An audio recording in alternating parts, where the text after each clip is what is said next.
You are listening to Alex Nanlohi Podcast, to know the Lord and to make Him known. Baik, mari selamat sore teman-teman yang dikasihi Tuhan. Mari sama-sama sebelum kita membaca merenungkan firman Tuhan, kita berdoa. Kami akan membuka firman-Mu, kami mohon ya Tuhan bukalah juga hati kami.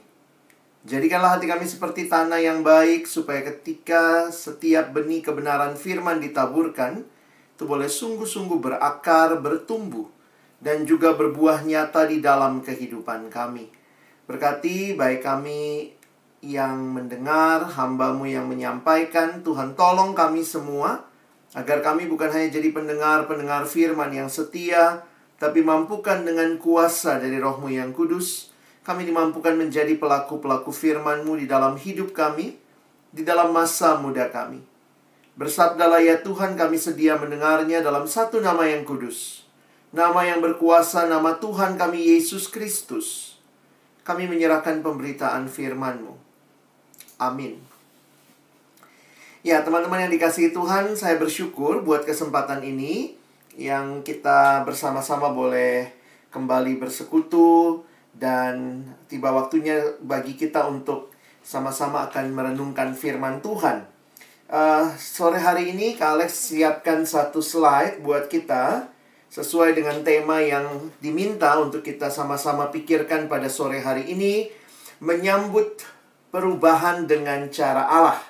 Jadi kita bicara new normal ini ya, bagaimana kita menyambut perubahan dengan cara Allah. Dan kalau kita perhatikan bahwa memang dalam realita pelayanan, kita banyak juga mengalami perubahan ya. Saya pikir realita COVID ini sudah jadi satu fakta yang begitu mengerikan kita. Karena ini bukan hanya bicara virus, masalah kesehatan, tapi ini juga sudah menjadi masalah sedunia yang berkaitan dengan ekonomi, politik, sosial budaya, begitu ya, bahkan pendidikan, kalian harus belajar dari rumah, dan seterusnya. Nah, karena itu saya ingin mengajak sore hari ini kita coba lihat sama-sama ya, apa yang menjadi perspektif Alkitab tentang hal ini. Kira-kira seperti apa ya Alkitab memberikan kepada kita juga mungkin insight untuk kita memahami ini ya. Nah, nanti kalian akan share satu bagian firman Tuhan dari Perjanjian Lama, lalu kemudian dari Perjanjian Baru, lalu nanti kita coba lihat bagaimana secara praktis bagi kehidupan pelayanan kita. Jadi sejak saya pikir Bapak Jokowi juga dengan tegas menyatakan kita harus melanjutkan kehidupan kita, maka ini beberapa gambar yang Kak Alex coba kumpulkan begitu ya, bagaimana new normal menjadi realita di mana virusnya masih ada. Saya pikir itu yang berulang-ulang. Kemarin juga waktu saya nonton Presiden bicara juga, ya masih menyatakan hal yang sama. Jangan pikir new normal itu virusnya udah nggak ada. Virusnya tetap ada, tapi bagaimana kita harus melanjutkan kehidupan kita, maka kita harus berdamai dengan virus ini. Makanya kita beri nama new normal, di mana tetap ada resiko penularan, sehingga langkah-langkah yang diambil gitu ya. Nanti teman-teman bisa dapat slide-nya juga begitu. Tapi saya coba kumpulkan, ini beberapa instruksinya Presiden berkaitan dengan new normal ini. Nah, ada gambar-gambar berikut yang juga bisa menolong kita secara sederhana mengerti apa sih new normal. New normal life adalah perubahan perilaku untuk tetap menjalankan aktivitas normal, namun ditambah menerapkan protokol kesehatan guna mencegah terjadinya penularan COVID-19. Ada yang membuatnya dalam hal-hal praktis seperti berikut.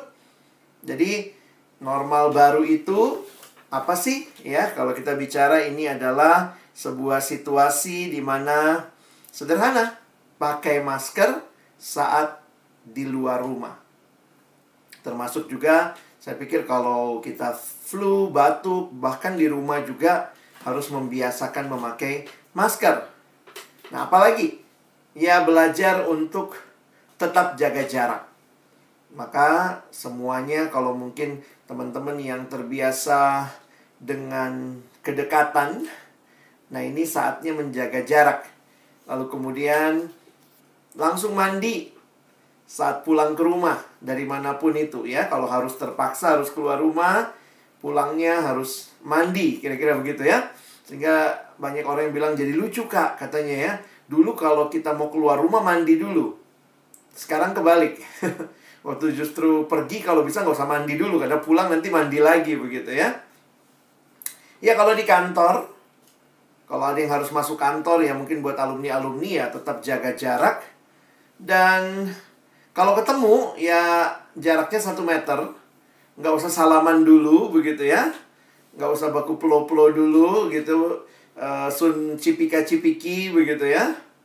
Kalau di kendaraan umum di Jakarta itu transportasi umum tetap harus ada jaga jarak.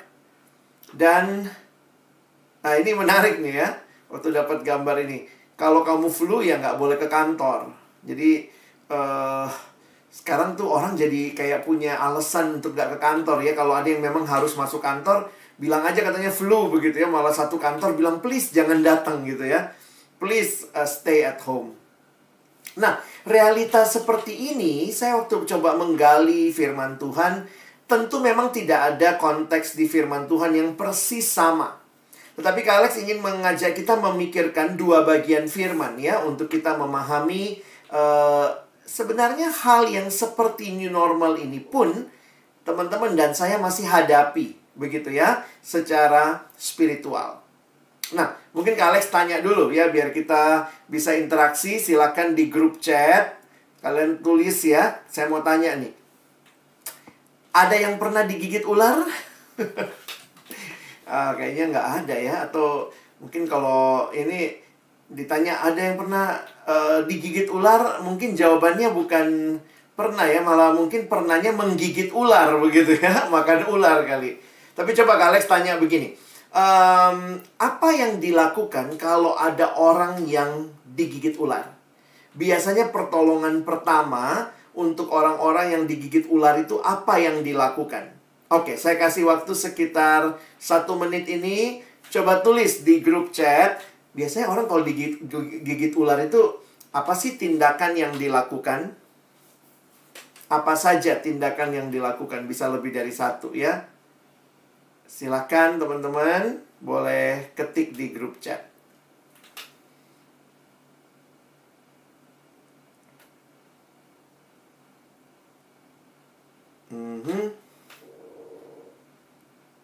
Iya, kita tunggu dulu.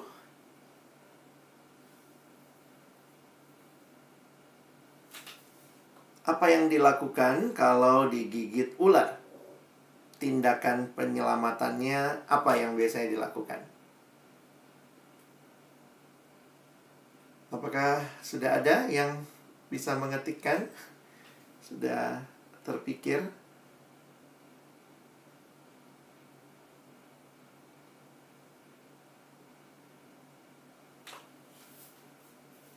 Oke, silakan. Belum ada yang masuk kalau di saya, apa yang belum ada yang ngirim? Atau masalah koneksi kah? Harusnya. Silakan, saya tunggu dulu ya 1 menit. Apa yang biasanya dilakukan kalau ada orang yang digigit ular? Apa tindakan penyelamatannya yang biasanya dilakukan?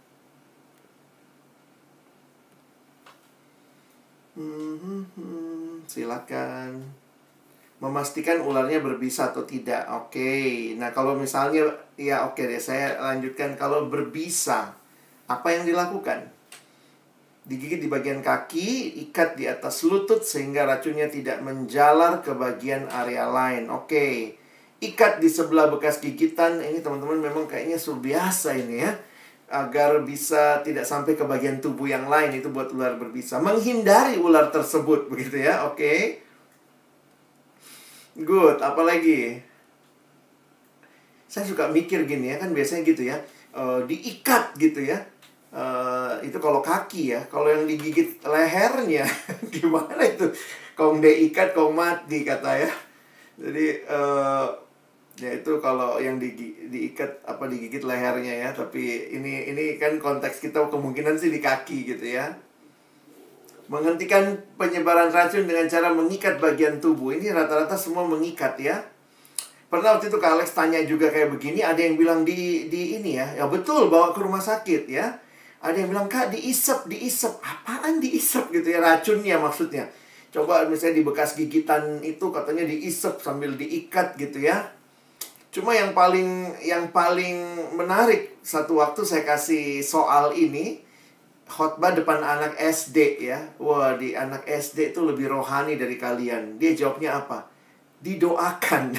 Dari tadi pengurus-pengurus nggak ada yang jawab didoakan ya. Langsung maunya rumah sakit, apa ya, diobati ya. Tapi maksudnya Kak Alex mau katakan bahwa inilah hal-hal yang secara wajar akan kita lakukan ya.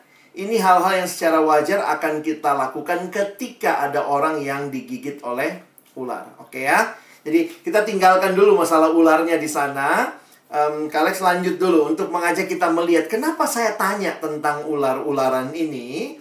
Karena ada satu peristiwa di dalam perjanjian lama yang dicatat di dalam Bilangan pasal 21 ayat 4-9. Dan bagi saya ini hal yang menarik untuk sama-sama kita renungkan karena ada konteks digigit ular di sini, ya. Coba kita akan baca, kalian bisa lihat ayatnya. Kak Alex sudah tulis semua di slide supaya tidak usah bolak-balik dengan Alkitab, apalagi kalau Alkitabnya di HP nanti tahu-tahu keluar lagi begitu ya. Oke. Nah, teman-teman, saya bacakan buat kita. Setelah mereka berangkat dari Gunung Hor berjalan ke arah Laut Teberau untuk mengelilingi tanah Edom, maka bangsa itu tidak dapat lagi menahan hati di tengah jalan. Teman-teman, ini ketika Israel dalam perjalanan keluar dari tanah Kanaan, keluar dari tanah Mesir menuju ke tanah Kanaan.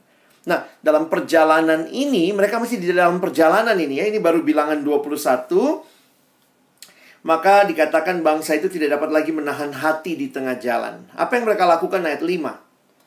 Lalu mereka berkata-kata melawan Allah dan Musa. Mengapa kamu memimpin kami keluar dari Mesir? Supaya kami mati di padang gurun ini? Sebab di sini tidak ada roti dan tidak ada air, dan akan makanan hambar ini kami telah muak. Maksud mereka adalah mana. Ya, mereka komplain, bersungut-sungut kepada Allah. Sehingga kalau kalian perhatikan apa yang terjadi, nah lihat ceritanya. Lalu Tuhan menyuruh ular-ular tedung ke antara bangsa itu yang memagut mereka sehingga banyak dari orang Israel yang mati.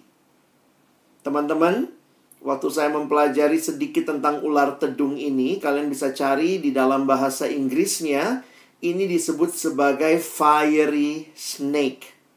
Jadi, ular yang berapi. Karena apa? Karena ternyata apa yang akan dialami oleh orang yang digigit ular tedung ini, teman-teman? Orang yang digigit tidak akan langsung mati. Tetapi racun ular itu akan membuat seluruh tubuh merasakan seperti terbakar. Sehingga karena itulah disebut ular ini ular fiery snake, ular tedung. Lalu kemudian orang ini akan merasakan panas yang luar biasa, merasakan kehausan yang amat sangat, dan kemudian akan mati pelan-pelan. Jadi sebenarnya digigit ular tedung itu nggak langsung mati gitu ya. Tak 5 menit selesai, enggak ya.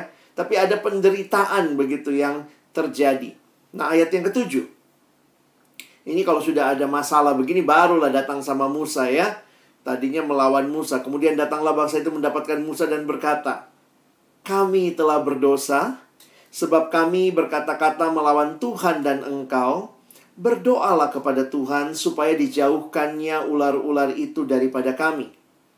Lalu Musa berdoa untuk bangsa itu. Jadi teman-teman, saya pikir sesuai dengan yang tadi juga kalian bilang ya. Paling gampang memang adalah menghindari ularnya. Atau ya kalau mau minta sama Tuhan, Tuhan hilangkan ularnya. Selesai masalah. Makanya lihat ya, isi doa mereka jelas. Karena mereka tahu masalahnya ular itu, maka minta supaya masalahnya dijauhkan. Lihat doanya. Tuhan supaya dijauhkannya ular-ular itu daripada kami. Lalu Musa berdoa untuk bangsa itu. Nah, ceritanya dilanjutkan. Nah, ini menarik nih. Maka berfirmanlah Tuhan kepada Musa, buatlah ular tedung dan taruhlah itu pada sebuah tiang. Maksudnya replikanya, jadi ular tembaga yang bentuknya ular tedung. Ini kayak lambang kimia farma sampai sekarang ya. Lambang farmasi itu ular di atas di atas tongkat begitu. Buatlah ular tedung dan taruhlah itu pada sebuah tiang. Maka setiap orang yang terpagut, jika ia melihatnya akan tetap hidup. Lalu Musa membuat ular tembaga dan menaruhnya pada sebuah tiang. Maka jika seorang dipagut ular dan ia memandang kepada ular tembaga itu, tetaplah ia hidup. Teman-teman, waktu saya mempelajari ini jadi unik juga gitu ya. Tidak ada tuh, kalau ada yang digigit ular, Tuhan bilang, maka ikat, isap, gitu ya. Nggak ada itu. Tetapi Musa disuruh bentuk ular tembaga, ditaruh di tiang. Nah, teman-teman mesti mengingat, pada waktu itu Israel tinggalnya di kemah-kemah. Mereka belum masuk tanah Kanaan, mereka belum settle di tanah Kanaan, ini mereka masih dalam perjalanan. Maka dibuatlah ular tedung dari tembaga di sebuah tiang, ditaruh di tengah-tengah. Dan siapapun yang digigit ular, tinggal lihat ular itu, ular tedung itu, maka akan sembuh. Wow, bagi saya ini luar biasa ya. Teman-teman, bagian ini menolong saya menghayati bahwa keselamatan itu, saya merefleksikan dua hal. Keselamatan itu dari Allah. Ya, sama seperti ini dari Allah dan bukan pakai caranya manusia. Kalau caranya manusia, caranya kita tadi. Ikat, isap, bawa ke rumah sakit gitu ya. Tentu itu kita lakukan sekarang. Tetapi dalam konteks cerita ini, bukan itu yang dilakukan. Mereka tinggal melihat ular tedung itu, yang tembaga itu, dan mereka akan tetap hidup. Nah, tentu juga bukan berarti kalau begini, berarti kan kadang-kadang Kak Alex suka iseng mikir ya. Coba misalnya ya, kan kalau lihat langsung hidup begitu ya. Jadi saya sedang bayangkan nih, kalau digigit nih ya, misalnya kaki digigit ya. Udah, langsung lihat aja gitu ya. Waktu lihat, sembuh gitu ya.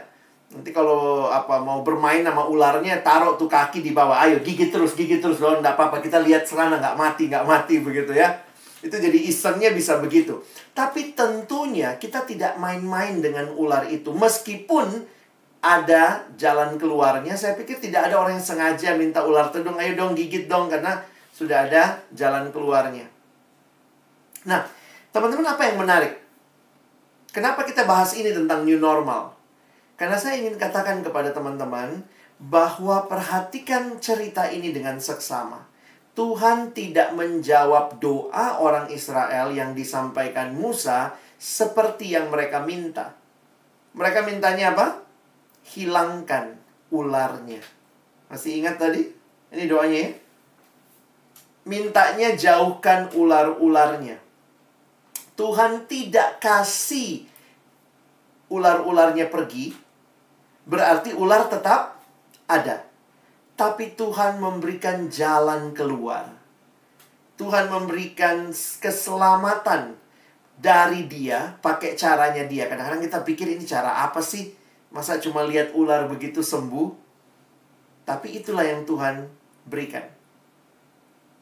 Tidak ada ikat-ikatan, tidak ada pakai obat-obat begitu ya. Bukan berarti yang kita lakukan sekarang salah gitu ya, tapi itulah yang Tuhan lakukan bagi Israel di masa itu, di konteks itu, di waktu itu.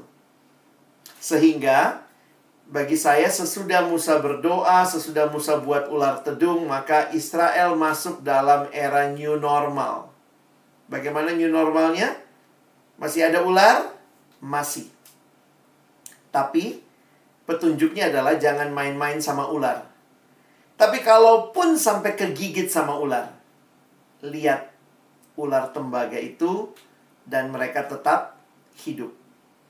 Nah, teman-temanku yang dikasihi dalam Tuhan, cerita di Perjanjian Lama ini mengingatkan kita bahwa ternyata banyak situasi hidup Tuhan tidak langsung memberikan jalan keluar seperti yang kita minta. Sebenarnya kan kalau kita juga sekarang berdoa ya, Tuhan jauhkan corona ini, matilah semua virusnya. Tuhan kan berkuasa ya. Kenapa mesti tunggu vaksin? Kenapa harus tunggu dulu vaksinnya mesti diuji coba dan segala macam? Kadang-kadang saya jadi mikir gitu, kenapa ya Tuhan? Tapi akhirnya waktu Kak Alex lihat cerita ini, seringkali Tuhan mengizinkan kita ada dalam situasi-situasi di mana kita harus hidup dalam kenormalan baru. Kenormalan baru yang terjadi bagi Israel waktu itu, ularnya tetap ada. Saya mikir gini, kenapa ya ularnya tetap ada? Paling tidak itu mengingatkan Israel bahwa kamu tidak bisa hidup dari dirimu sendiri. Bahaya ular tedung itu sangat nyata, sangat dekat. Kamu bisa kegigit sewaktu-waktu. Sehingga ular tedung yang tetap ada itu mengingatkan Israel betapa rapuhnya mereka. Dan mengingatkan juga bagi mereka betapa mereka membutuhkan Tuhan dalam hidup mereka. Sekali lagi ingat, awalnya ceritanya apa? Mereka bersungut-sungut melawan Allah. Mereka tidak dapat lagi menahan hati. Dalam bahasa lain dipakai istilah mereka marah sama Tuhan. Ya, saya nggak bisa bilang bahwa corona ini adalah satu cara Tuhan menghukum kita. Saya nggak berani bicara sampai sejauh itu. Tetapi dari cerita ini saya bisa merefleksikan corona itu adalah juga peringatan kepada betapa rapuhnya kita dan betapa kita membutuhkan Allah. Teman-teman bisa lihat ya, semua yang kita banggakan selama ini, bayangkan hanya virus kecil yang tidak bisa kita lihat sama mata, bisa membuat kita jadi berubah satu dunia loh, bukan cuma satu negara. Itu menunjukkan betapa manusia sangat rapuh. Dan di tengah semua kemajuan, yang rasanya semua kemajuan itu kayaknya nggak butuh Tuhan lagi ya. Sudah ada artificial intelligence, sudah ada 3D, 4D, sudah ada HP, sudah ada sinyal yang 4G, nanti 5G. Kayaknya manusia begitu maju dengan pesat. Tapi kita diingatkan. Jadi, bagi saya menarik karena Tuhan tetap ada. Tuhan tetap Allah yang berkuasa, tetapi Dia tidak meninggalkan kita dalam situasi yang kita alami. Nah ini, teman-teman sekali lagi ingat bahwa virusnya tetap ada, tapi kita harus hidup bersama dengan virus itu. Tentu seperti Israel, jangan main-main sama ularnya. Jangan main-main sama virusnya. Jangan melanggar protokol. Berusaha jaga dengan baik. Dan inilah yang Tuhan ingatkan juga melalui bagian perjanjian baru sebenarnya. Saya tidak akan baca ayatnya satu demi satu, tetapi di dalam perjanjian baru, Kak Alex ingin kita lihat di Efesus pasal yang keempat. Nanti ayatnya semua saya tunjukkan. Sebenarnya juga ini menarik nih. Paulus bicara tentang dua macam hidup. Hidup yang baru dan hidup yang lama. Dan hidup yang baru itu adalah ketika Kristus ada di dalam hidup kita. Jadi bagi saya menarik sebenarnya ya, kehadiran Yesus itu membelah sejarah dunia. Bayangkan dunia ini dibagi dua antara sebelum Masehi dan sesudah Masehi. Bahasa Inggris menggunakan istilah BC, before Christ. Jadi bayangkan ya, siapa tokoh dalam dunia ini yang kehadirannya, kelahirannya menandai dunia dibagi dua. Sebelum Kristus dan sesudah Kristus. Jadi bagi saya Kristus ini tokoh yang luar biasa karena Dia adalah Tuhan yang jadi manusia. Dan jauh lebih luar biasa lagi, Kristus bukan hanya membelah dunia menjadi dua masa besar, tapi Kristus yang hadir di hati kita membelah hidup kita jadi dua bagian. Dulu manusia yang lama dan sekarang manusia yang baru. Dari mana? Dari kapan kita mulai manusia baru? Waktu kita terima Yesus. Makanya Paulus mengatakan, siapa yang ada dalam Kristus, ia adalah ciptaan baru. Yang lama sudah berlalu, sesungguhnya yang baru sudah datang. Jadi sebenarnya teman-teman ini kan new normal juga ya. Jadi kalau dulu old normalnya atau normal yang biasanya itu ya, old normal itu di dalam dosa. Kalau kita lihat refleksi ayat ini. Tapi sekarang new normalnya ada di dalam Kristus. Karena itu kalau dibilang orang Kristen hidup new normal, kita sebenarnya harusnya udah terbiasa ya. Banyak cerita di Alkitab. Dan hidup kita sekarang juga hidup new normal. Apa yang paling membedakan? Dulu di dalam dosa, sekarang di dalam Kristus. Peristiwa Yesus menyelamatkan kita sudah terjadi. Dosa kita sudah diampuni. Tetapi pertanyaannya, masih adakah dosa? Ternyata dosa masih ada. Dosa masih diizinkan oleh Allah sebelum dia datang kedua kali, di mana dia akan menghakimi semuanya dan menyelesaikan segala dosa. Dosa sudah dikalahkan di kayu salib, tetapi dosa masih diizinkan berkuasa sampai Kristus datang kedua kali. Mungkin istilahnya bukan ini ya. Bagi saya jadi begini, kita sudah tahu cerita akhirnya dosa ini udah dikalahkan. Bahkan melalui kematian Kristus di kayu salib sudah kalah nih. Tapi sekarang masih ada nih. Masih punya power begitu ya. Masih diizinkan lah kalau kita lihat dalam konteksnya Tuhan. Karena itu waktu kita bicara di dalam Kristus, jangan pikir di dalam Kristus tidak bisa berdosa. Setelah kita terima Yesus pun, kita masih mungkin berdosa. Loh, kok bisa Kak? Nah, lihat aja di gereja. Gereja mengakui, orang Kristen mengakui bahwa kita masih mungkin berdosa setelah kita terima Yesus. Tentu kita tidak mau hidup dalam dosa terus-menerus. Tetapi masih bisa berdosa? Oh masih. Karena itulah di gereja selalu ada pengakuan dosa. Ini mengingatkan kita bahwa betapa kita sebenarnya sadar bahwa dosa itu masih ada. Sudah dikalahkan oleh Kristus? Yes. Tetapi masih diizinkan hadir sampai Kristus datang kedua kali. Makanya di dalam Kristus masih ada kemungkinan kita jatuh dalam dosa. Tetapi sekali lagi ya, new normalnya orang Kristen, kalau yang new normalnya dunia ini kan virusnya masih ada nih. Tapi kita mesti jalani hidup. Kita harus lihat sekarang kita dalam Kristus. Kita punya kekuatan untuk hidup benar. Tapi dosa masih ada. Karena itu relasi dengan dosa menjadi hal yang diingatkan dalam banyak surat-surat Rasul Paulus, termasuk Efesus pasal 4. Jadi kalau teman-teman perhatikan, saya ambil bahasan Efesus pasal 4 ini. Istilah yang Paulus pakai adalah dia seperti istilah buka baju dan pakai baju begitu ya. Adalah menanggalkan. Jadi bukan meninggalkan ya. Karena Paulus bicara hal-hal yang harus ditanggalkan. Dia membayangkan seperti baju yang ditanggalkan, itu manusia lama, dan mengenakan, itu manusia baru. Nah, kita lihat sedikit ayat-ayatnya. Saya akan cepat di sini. Perhatikan bahwa di dalam Kristus, ini Paulus lagi tulis surat sama jemaat. Jemaatnya sudah percaya Yesus. Kan Efesus sudah bilang ya, dulu kamu dalam dosa, sekarang dalam Kristus. Itu yang ditulis dalam Efesus pasal 2. Tetapi kemudian perhatikan, ketika menjalani hidup yang baru di mana dosa masih ada, masih mungkin dilakukan, maka perhatikan Paulus bicara tanggalkan dan kenakan. Dari mana itu? Dari ayatnya. Coba lihat ayatnya ya. Jadi kalau kalian baca, lihat aja yang Kak Alex warnai. Harus menanggalkan manusia lama. Nah ini kalau kita mau renungkan, ada beberapa istilah dalam hubungan dengan dosa. Menanggalkan manusia lama salah satunya. Kalau nanti kalian lihat kitab Kolose, Paulus katakan matikan. Matikan keinginan daging. Nanti lihat lagi misalnya kitab yang lain, Paulus bilang jangan padamkan roh. Ya. Jadi ini semua istilah-istilah yang menunjukkan bahwa di dalam hidup manusia baru ada aturan yang harus kita lakukan supaya tidak main-main sama dosa.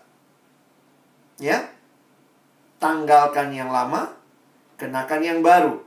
Nah, ini ayat 21, 22, 23, 24.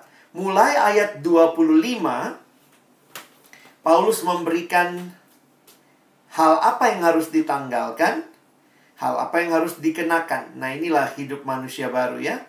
Contoh, yang pertama dusta. Yang warna hijau itu yang ditanggalkan. Yang warna biru itu yang dikenakan. Perhatikan ayat 25.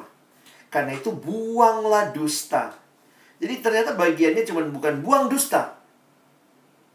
Tapi kemudian ada anjuran positif. Buanglah dusta, tetapi berkatalah benar seorang kepada yang lain. Nah, itu yang harus dikenakan. Berkaitan dengan marah.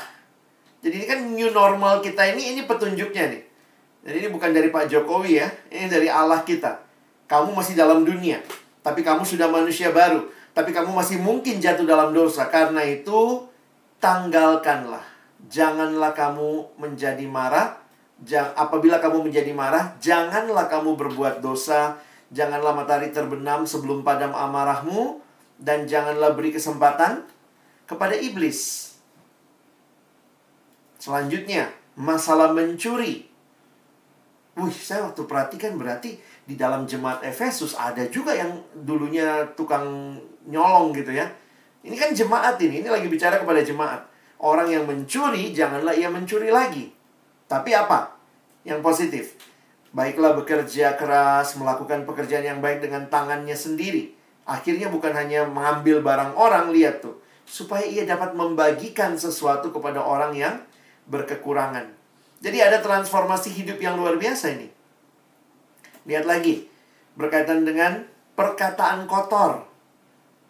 Janganlah ada perkataan kotor keluar dari mulutmu. Tetapi pakailah perkataan yang baik untuk membangun di mana perlu.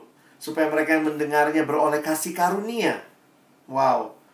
Jadi bagi saya menarik ya. Hidup baru itu masuk masalah pikiran, perasaan, perbuatan, perkataan gitu ya. Nah ini yang masalah perasaannya nih. Nah yuk tanggalkan emosi-emosi negatif.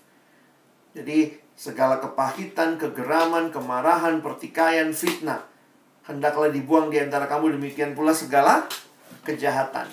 Ini emosi-emosi kita yang ya sangat negatif. Ayat 32-nya, kenakan yang positif. Ramah seorang pada yang lain, penuh kasih mesra, saling mengampuni, sebagaimana Allah dalam Kristus telah mengampuni kamu. Dilanjutkan lagi nanti di pasal 5, karena ayat 32 ini akhir dari Efesus 4. Nanti di pasal yang kelima, hiduplah di dalam kasih. Karena kamu adalah penurut-penurut Allah, seperti anak-anak yang kekasih. Karena itu hiduplah di dalam kasih. Lihat patokannya. Sebagaimana Kristus Yesus juga telah mengasihi kamu dan telah menyerahkan dirinya untuk kita sebagai persembahan dan korban yang harum bagi Allah. Bukan cuma itu. Lihat mengenai kekudusan. Ini yang harus ditanggalkan. Tanggalkan percabulan, rupa-rupa kecemaran atau keserakan, disebut saja pun jangan ada di antara kamu, sebagaimana sepatutnya bagi orang-orang kudus. Lalu lihat lagi. Masalah perkataan lagi diulangi ya. Demikian juga perkataan yang kotor, yang kosong, atau yang sembrono. Karena hal-hal ini tidak pantas, tetapi sebaliknya ucapkanlah syukur.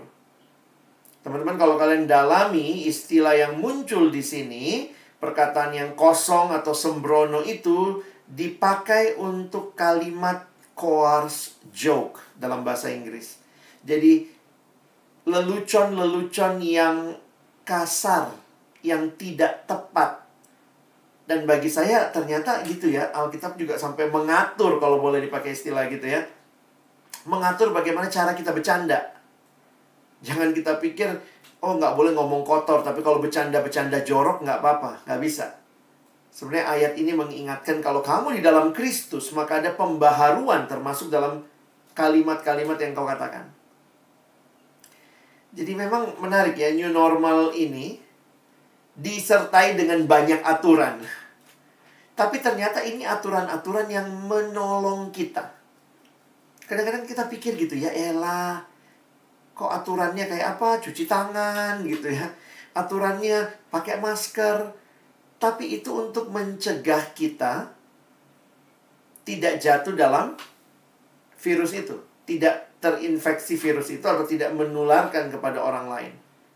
Dan waktu baca ini kan sebenarnya sederhana. Jangan ngomong jorok, jangan ngomong kotor begitu ya. Banyak orang yang merasa ya ampun masa sih begitu harus diajarin. Tapi realitanya dalam pergaulan sehari-hari gampang sekali kita terbiasa mengumpat, memaki, marah. Dan mungkin kita juga termasuk jadi sulit bersyukur. Jadi teman-teman lihat ya, Perjanjian Lama ada cerita new normal. Ularnya masih ada. Harus hidup bareng ular, tapi bukan ular itu yang menentukan hidup kita. Kristus yang sebagai gambaran ular tembaga yang dilihat itu. Di dalam Perjanjian Baru, Kristus sudah menyelamatkan. Sekarang kita di dalam Dia, bukan di dalam dosa, tapi dosanya masih ada. Ini menunjukkan bagi kita, mari kita boleh hidup dengan aturan ilahi.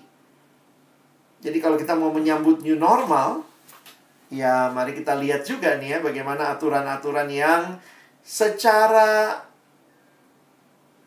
secara benar atau secara baik sudah diberikan oleh pemerintah kita. Nah, saya ajak kita lihat ayat ini. 1 Yohanes 2 ayat 6. Barang siapa mengatakan bahwa ia ada dalam Kristus, dalam Dia, ia wajib hidup sama seperti Kristus telah hidup. Jadi seharusnya hidup new normal kita secara rohani makin menunjukkan kita bukan hidup dalam dosa, tapi kita hidup dalam Kristus. Nah, kalau kita hidup dalam Kristus, harusnya kelihatan dong Kristus dalam hidup kita. Dalam cara kita belajar. Kita tidak nyontek, kita tidak copy-paste tugas, kita tidak jadi orang yang begitu gampangnya belajar hanya untuk nilai, tapi benar-benar kita belajar untuk mengerti dan bagaimana melalui ilmu yang kita miliki. Teman-teman FKIP ya, bagaimana membaginya jadi berkat buat orang lain, termasuk bagi pendidikan di Indonesia. Pengaruhnya kemana nih? Kalau Kristus ada dalam hidup kita, ya pengaruhnya, jadi memang new normal itu harus berpengaruh ke semua hal ya. Makanya lihat tadi di awal, Alex tunjukkan ya, pemerintah tuh pikirin aturan new normal dalam bus, aturan new normal dalam kerja, aturan new normal dalam bersosialisasi, nggak usah salaman. Nah, harusnya kalau aturan-aturan itu diikuti dengan baik, itu membangun kita, memelihara kita, dan mengubah cara hidup kita. Demikian juga, kalau firman Allah kita terapkan sebagai aturan new normal hidup rohani kita. Kelihatannya kayak aduh, enakan bikin dosa. Kenapa Tuhan bilang gak boleh nonton porno, gak boleh iri hati.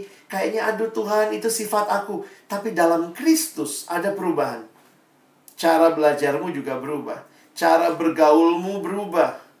Kalau sudah pacaran, cara pacaranmu berubah. True love waits, bukan pacaran dengan... Karena dosa masih ada. Jangan bilang, oh saya pengurus, saya cukup kuat rohani, ya udah pacaran dalam kamar, kunci kamar. Hey, dosa mengintip. Istilah yang dipakai oleh Tuhan kepada Kain. Dosa sudah mengintip. Dosa masih ada. Jangan bilang, oh saya kuat, saya anak Tuhan, lalu main-main sama dosa. Saya pikir kita harus bisa melihat dalam situasi ini, apa yang harus kita bangun, apa yang harus kita tinggalkan.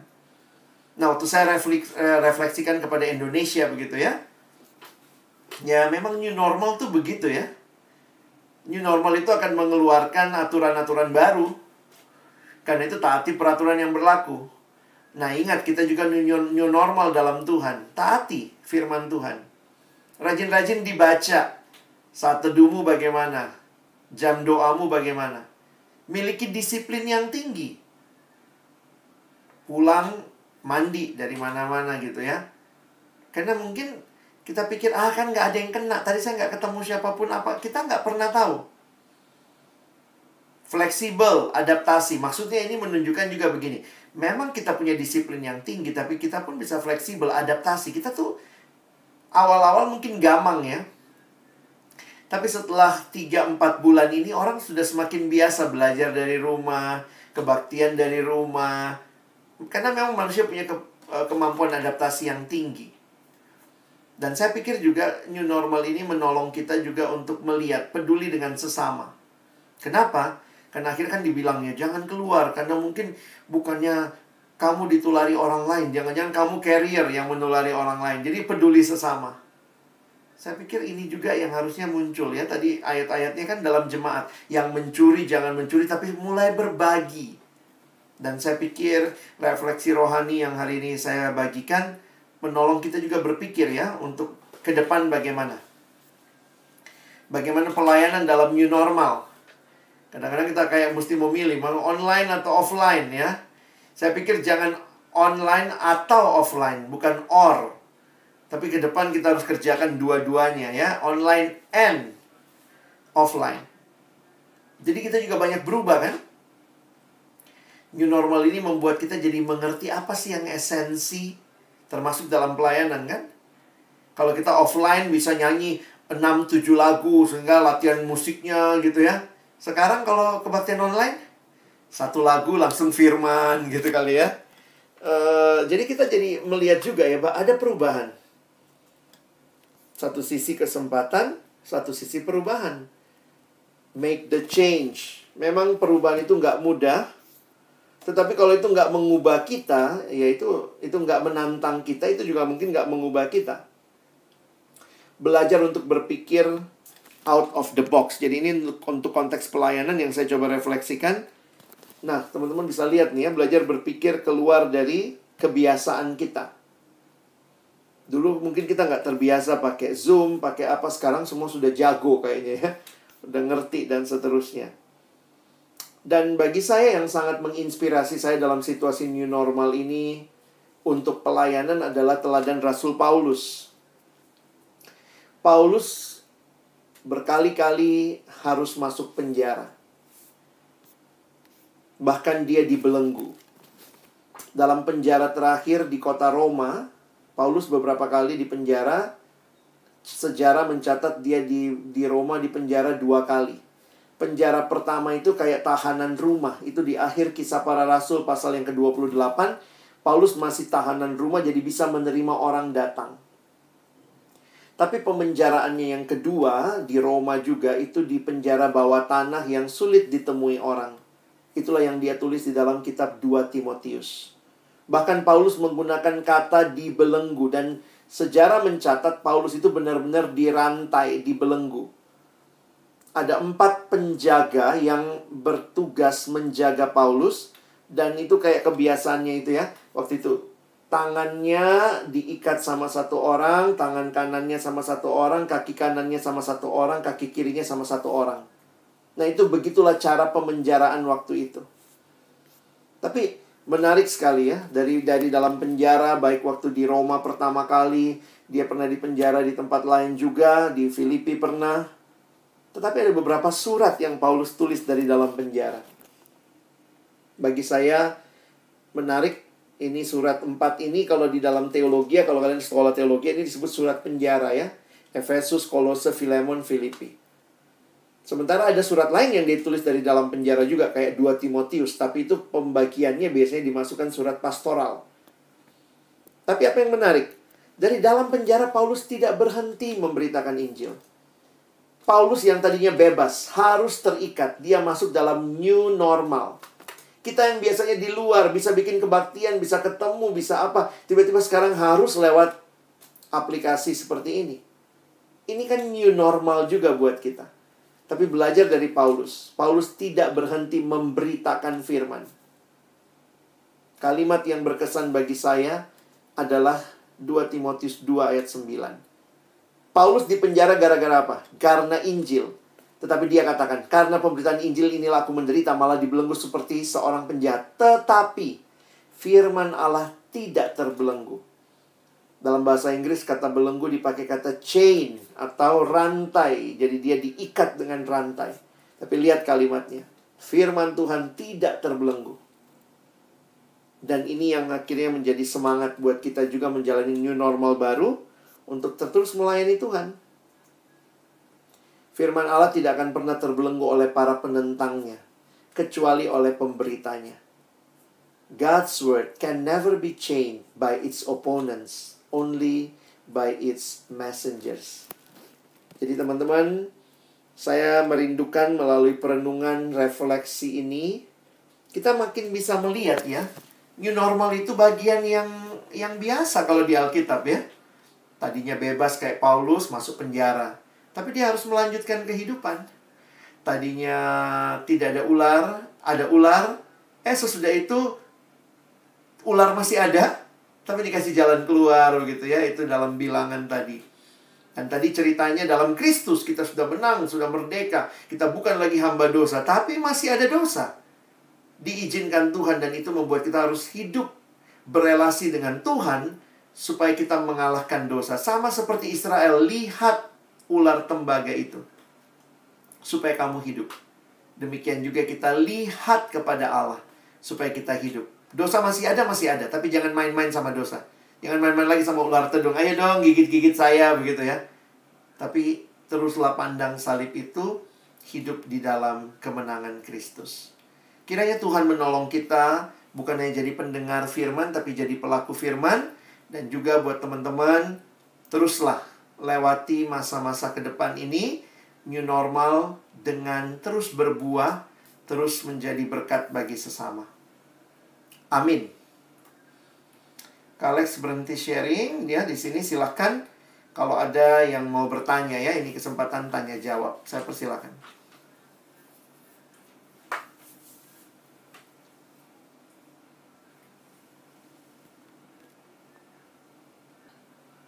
Dalam pelayan pun bahkan yang persoalan itu nyakan baru ya kita menyaksikan gitu. Nah, maka misalnya dalam pelayanan dan ke semua yang kita rencanakan berulang waktu yang sudah kita rencanakan itu jadi terlambat begitu. Apakah dalam hal ini maksudnya kita sebagai pelayan, kita sebagai anak perempuan harus memposisikan diri bagaimana gitu. Dan kira-kira apa yang bisa menguatkan kami khususnya dalam pelayanan tetap bersemangat, walaupun ada perubahan baru, ada hal-hal baru yang menurut kita lebih kreatif, bisa berpikir lebih lagi karena ini adalah sesuatu yang keadaan yang baru gitu. Itu dari saya mungkin bisa. Oke, Dek, terima kasih.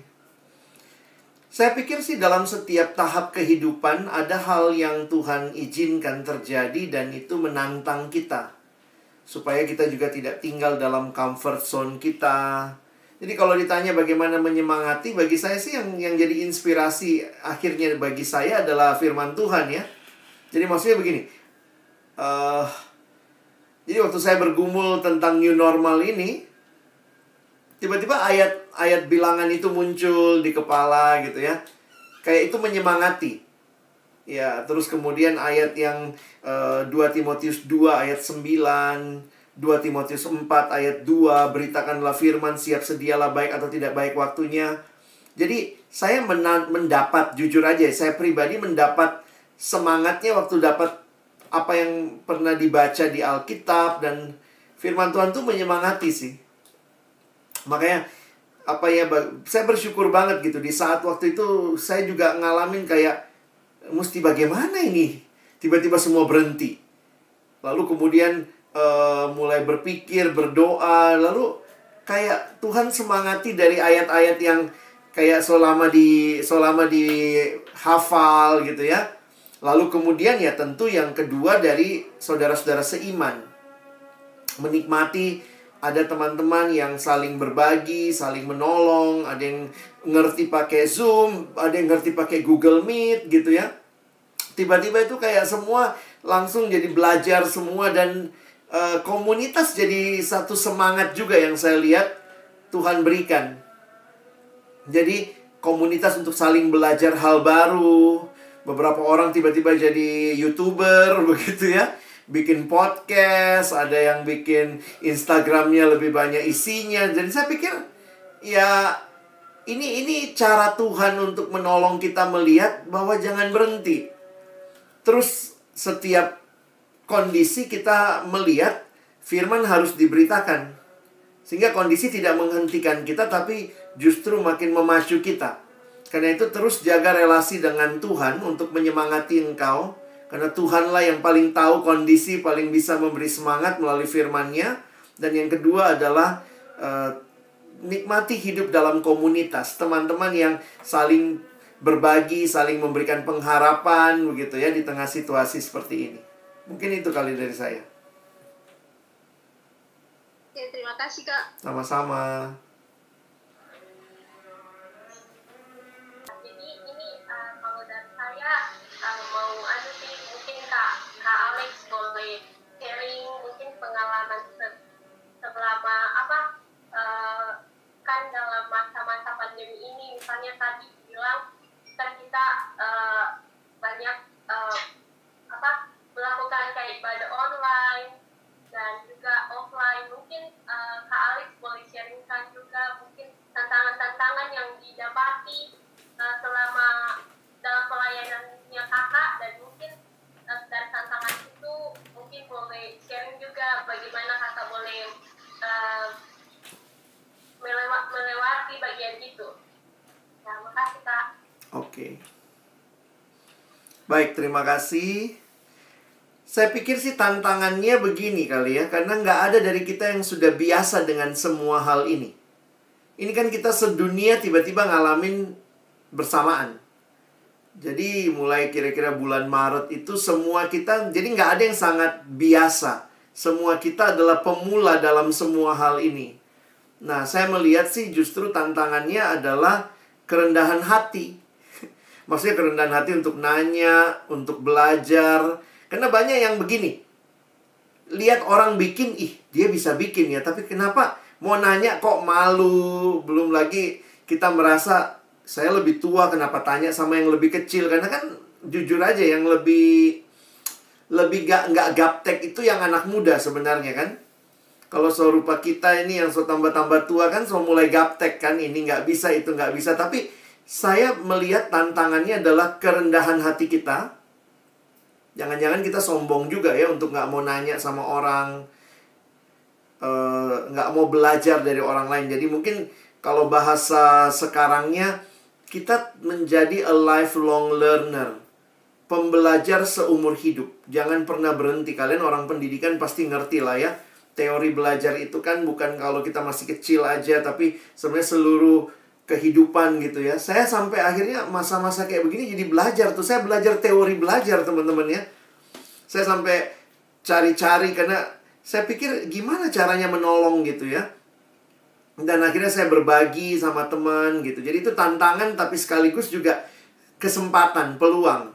Karena jujur aja ya, makin kita cari tuh banyak banget ya. YouTube ada, terus kemudian artikel-artikel online. Dan saya sebenarnya pengen banget sharing sama teman-teman pendidikan. Karena menurut saya terlepas dari ibadah online lah atau pembinaan kayak begini, gimana ya kita bisa melihat pembelajaran online ini bagus jadi topik skripsi nih ya.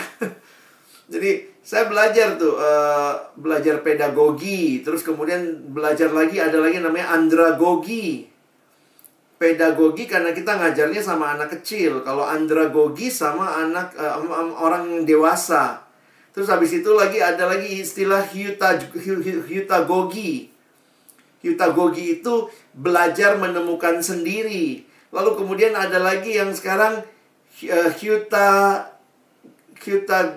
techno. Jadi sudah menggunakan teknologi. Jadi kemarin itu karena begini ya, saya harus memikirkan perubahan-perubahan materi-materi belajar juga. Apakah bahan-bahan ajar kita sudah cocok untuk online? Karena bahan itu kan dibuatnya untuk tatap muka ya. Nah itu jadi belajar juga. Ini mau membaharui beberapa bahan PA di perkantas ya mesti belajar teori belajar. Jadi akhirnya kayak belajar sekarang kalau kalian searching tuh ya bagaimana yang namanya digital pedagogi. Jadi pedagogi digital itu beda sama pedagogi tatap muka. Nah itu semua saya pikir kalau nggak ada kerendahan hati, nggak ada keinginan untuk terus belajar, ini akan sulit. Termasuk juga waktu itu ya bikin ibadah online dan segala macam itu kan belajar tuh. Tanya gimana caranya, bagaimana supaya videonya masuk. Kalau videonya masuk bagaimana caranya untuk ini. Belum lagi bagaimana belajar pakai Zoom dan segala macam. Jadi tantangannya adalah kita semua jadi belajar. Tapi yang di sisi yang lain, saya lihat ya kalau kendala itu masalah itu ya, malu nanya, nggak mau nanya, merasa diri kalau ditanya nanti kita dapat lihat bodoh gitu ya. Padahal Sebenarnya kan kesempatan untuk belajar itu nggak ada yang bodoh kan. Belajar itu berarti sama-sama bodoh gitu, sama-sama mau belajar begitu. Jadi itu. Belum lagi sih tantangan yang lain ya realistis aja lah ya, kuota, duit semua ini kan, uang kan, pakai kuota, pakai apa gitu. Orang bilang dulu internet free wifi, tapi kan makin kita sadar juga ya, iya ya, tetap semua pakai kuota dan segala macam. Lalu juga apa ya? Jujur aja kalau saya lihat juga masalah saya makin banyak pelayanan justru, maka malah bisa ke Palu beberapa kali dengan teman-teman di Perkantas, di Untat begitu ya. Jadi saya melihatnya satu sisi ada peluang lebih luas pelayanan, tapi di sisi yang lain juga masalah ini ya, teknis-teknis seperti ini, sinyal, kuota dan segala macam itu juga sangat pengaruh. Jadi ya dinikmati aja, dilewatin. Kalau kemarin sudah dilakukan, evaluasi lebih baik lagi gitu. Tapi ya itu sih deh yang saya lewati dan bagaimana melalui tantangan itu. Terima kasih, Kak. Thank you, sama-sama.